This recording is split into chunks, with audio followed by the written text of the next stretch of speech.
saya dan kawan-kawan saya merasa beruntung.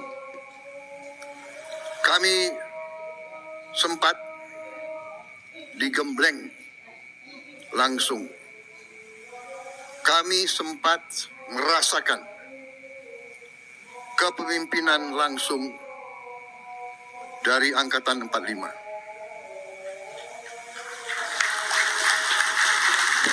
Yang kita akui, Bung Karno dan generasi-generasi itu memberi kepada kita Pancasila dan Undang-Undang Dasar 1945. Ya. Saya sampaikan ini karena sesudah kita berjuang, sesudah kita memberi semua masa muda kita kepada negara, kita lihat, loh, negara saya ini yang dibangun oleh darah, keringat, air mata, Sudirman, Slamet Riyadi, Ngurah Rai, Walter Monginsidi, ribuan pemuda, pemudi, kok sekarang begini? Kita bangun dan kita lihat kekayaan bangsa, kok kekayaannya tidak dirasakan oleh rakyat kebanyakan.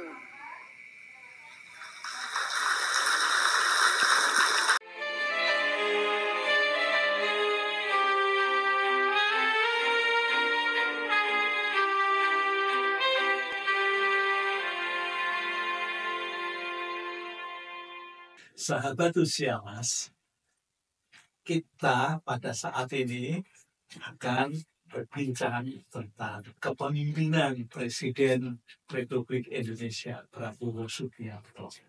Nah, sudah sering kita mendengar tentang pidato-pidatonya yang selalu penuh dengan semangat, penuh dengan eksplorasi yang sangat kuat, ya, baik itu fisiknya maupun suaranya. Ini sungguh luar biasa. Tapi saya mencoba mengamati tentang kepemimpinan Pak Presiden Prabowo ini pada saat dia menyampaikan pidato pada halal para purnawirawan pada 4 Mei yang baru lalu dan dihadiri oleh para jenderal juga, sungguh luar biasa.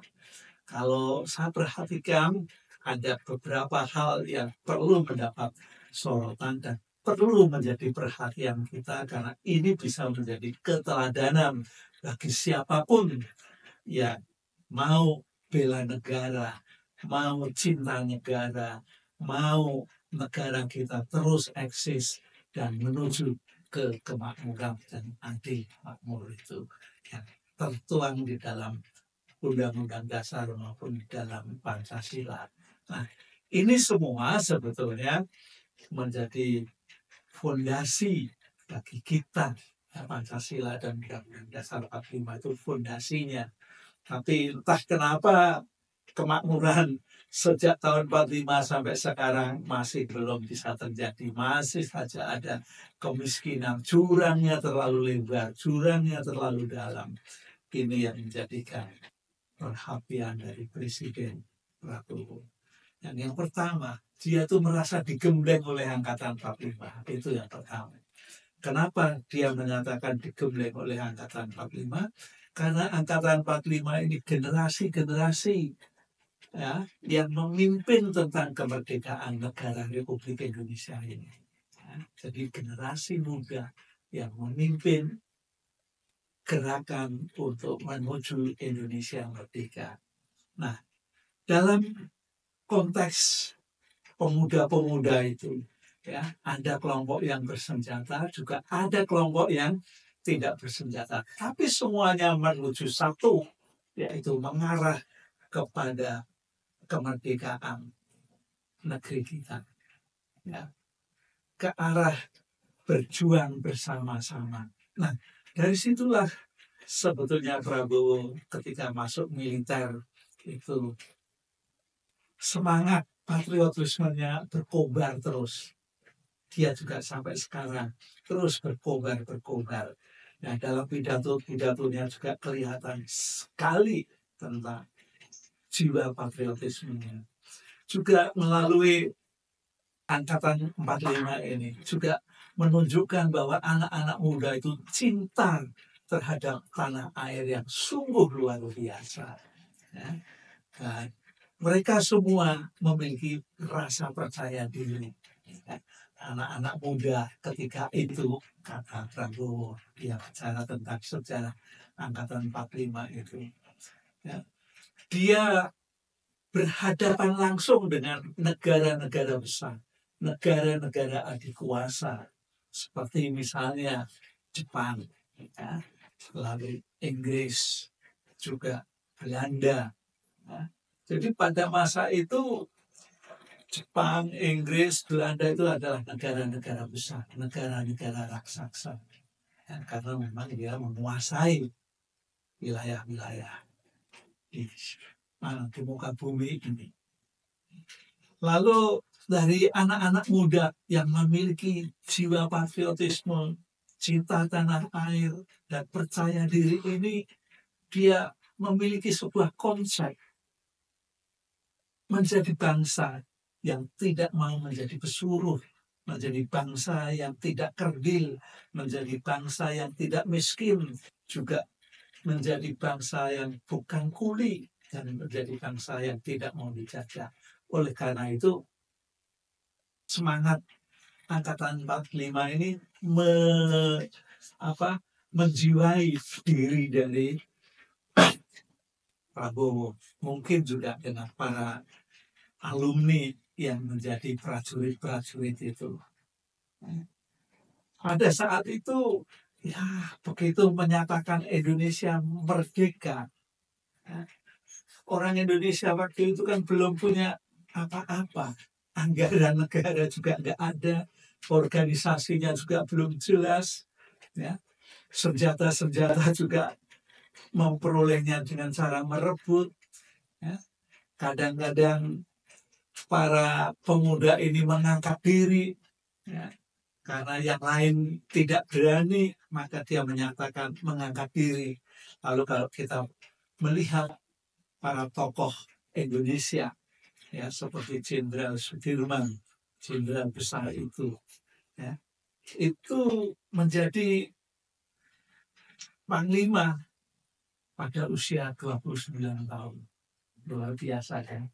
Sekarang untuk menjadi panglima kan sudah mendekati usia pensiun, sudah hampir 60.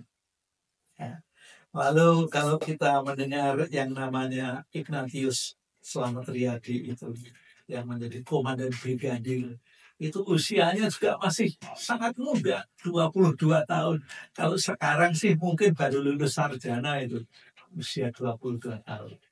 Tapi sarjana-sarjana kita kan ya masih belum berani ambil bagian untuk bela negara, untuk cinta negaranya juga masih tidak begitu jelas. Untuk menyuarakan hal-hal kebenaran saja juga mungkin tidak berani. Nah, itulah apa yang dirasakan oleh Prabowo ketika dia masuk menjadi prajurit yang pertama kali. Dia merasa digembleng, dia merasa dididik, dia merasa dimentori, ya, oleh angkatan 45. Jadi angkatan 45 ini sebenarnya perjuangan darah, keringat, dan tangis.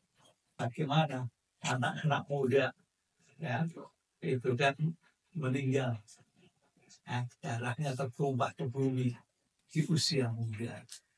Itu dalam perjuangan dengan cara gerilya pun pasti tengah malam pun ada keringat yang keluar.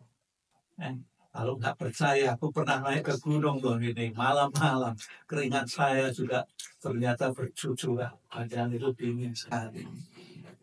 Tangis seorang ibu yang mendidik, membesarkan anaknya pun pasti air matanya keluar ketika anaknya gugur di dalam pertempuran. Nah, itulah yang diperoleh oleh Presiden Prabowo. Dari gambaran-gambaran itu, ya, para prajurit-prajurit sebetulnya Karena setelah lengser dari keprajuritan, dia sudah memberikan jiwa raganya, tetapi masih ada jiwa patriotnya, masih ada jiwa semangat Indonesianya, masih ada cinta tanah air Indonesia. Maka dia pada terjun ke politik. Coba, siapa masih ingat para jenderal yang mendirikan partai? Ingatkah kita semua? Saya hanya ingat 3 saja. Ya, 1, Pak Wiranto, 2, Pak SBY, ketiga, Pak Prabowo sendiri mendirikan partai. Ya, karena dia melihat bahwa masih banyak perbedaan, masih melihat rakyat Indonesia belum sejahtera. Dan Pak Prabowo ini memang dalam setiap kali berpidato selalu menyinggung, selalu berkata tentang kesejahteraan rakyat. Kesejahteraan rakyat ini yang penting lagi.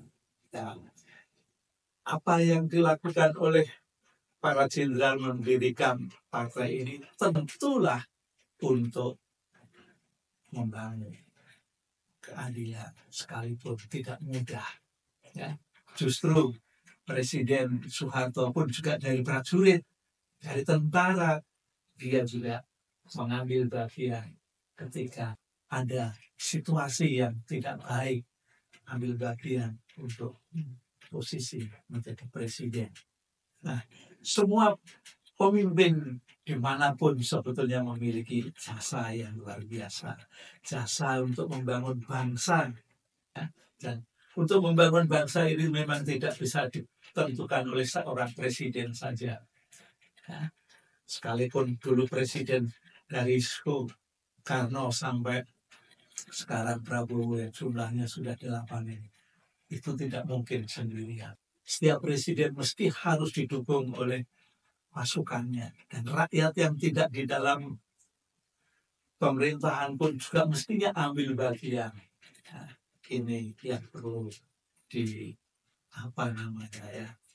yang perlu ditekankan, perlu diketahui oleh seluruh masyarakat Indonesia bahwa untuk mewujudkan Indonesia yang makmur, Indonesia yang sejahtera, itu mesti harus dilakukan dengan gotong royong. Padahal konsep gotong royong itu adalah konsep yang sungguh luar biasa. Ya. Tapi memang pada saat ini rupa-rupanya masalah gotong royong ini tidak begitu banyak dilakukan oleh rakyat. Ya, bahkan di RT aja kerja bakti sudah mulai nggak kelihatan nih. Apakah ini gara-gara masalah dunia yang lebih menonjolkan pada uang, sehingga banyak orang yang bekerja itu yang dicari adalah uang dan uang. Harusnya tidak begitu. Sesama kita masih perlu perhatian, sesama kita masih perlu ada yang diangkat dari jurang kemiskinan. Nah, baik teman-teman, ada satu hal lagi yang Pak Prabowo ingin perjuangkan untuk mengangkat bangsa kita, yaitu tentang kekayaan. Ya. Bahwa kekayaan negara kita ini sebenarnya sungguh luar biasa banyaknya. Ya. Kita punya alam yang berlimpah. Tongkat kayu dilempar jadi tanaman dan menghasilkan buah yang bisa dimakan. Ya, tapi fakta dan kenyataan di dunia ini, siapa yang kuat itulah yang survive. Dan bangsa manapun yang tidak kuat, tidak bisa menguasai sumber daya yang dimiliki, sumber kekayaan yang ada di negerinya, tidak bisa dikuasai oleh diri sendiri, itu tadi akhirnya bisa menjadi miskin. Indonesia saya pikir juga tidak kaya-kaya, artinya kemakmurannya tidak bisa tercapai karena memang kekayaan negeri ini selalu diambil keluar. Kalau saya mendengarkan KDM dalam sebuah pidatonya, bisa membangun infrastruktur kereta api, jalan raya, itu hanya berjualan teh, kinai, dan apalagi satu saya lupa, Itu hanya dari situ aja. Produknya dari Indonesia dipakai untuk membangun Indonesia. Itu bisa terjadi. Tapi entah kenapa ini kok nggak bisa-bisa Indonesia. Nah, tentang produk pertanian kita sebetulnya sawit. Ya, Prabowo menyatakan bahwa sawit ini potensinya sangat luar biasa. Bisa diolah menjadi 65 sampai 67 produk luar biasa. Di zaman Joko Widodo pernah mencoba untuk biosolar itu, ya, atau biodiesel. Ya. Jangan ada istilah B2. Sekarang katanya sudah mencapai B50. Kalau nanti sudah B100, ya mestinya Indonesia tidak perlu lagi melakukan mendatangkan minyak dari luar negeri. BBM bisa hilang. Tinggal Pak Prabowo kalau punya semangat pasti bisa, karena dia seorang prajurit. Selama apa yang ada di dalam pikirannya dan mantapi bahwa itu bisa dilakukan, pasti terjadi. Ya, jadi BBM yang saat ini boleh dikatakan impornya besar sekali, ya, yang setiap tahunnya hingga mencapai 40 miliar per tahun, ya, itu bisa berubah kalau memang kita bangsa Indonesia mau mengolah kelapa sawit kita yang terbesar di dunia ini. Karena kelapa sawit di mana-mana diminta. Ya. Eropa minta, India negara besar itu juga minta, ya, Mesir juga minta. Nah, ini gambaran-gambaran bahwa kita memiliki kekayaan. Dan yang ketiga, Prabowo ingin mendirikan sekolah rakyat, sekolah yang diasramakan.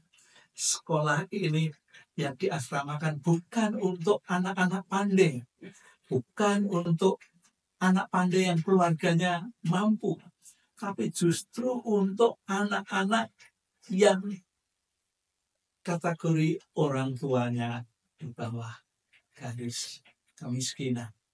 Ya, rumahnya jelek, ya tanggungan keluarganya besar. Misalnya satu keluarga, satu kepala keluarga itu penghasilannya di bawah 1 juta, tetapi yang ditanggung ada 5 anggota keluarga. Ini kan sangat berat. Nah, itulah yang dipakai oleh Prabowo. Pada saat ini dia ingin mendirikan setiap tahunnya 100 sekolah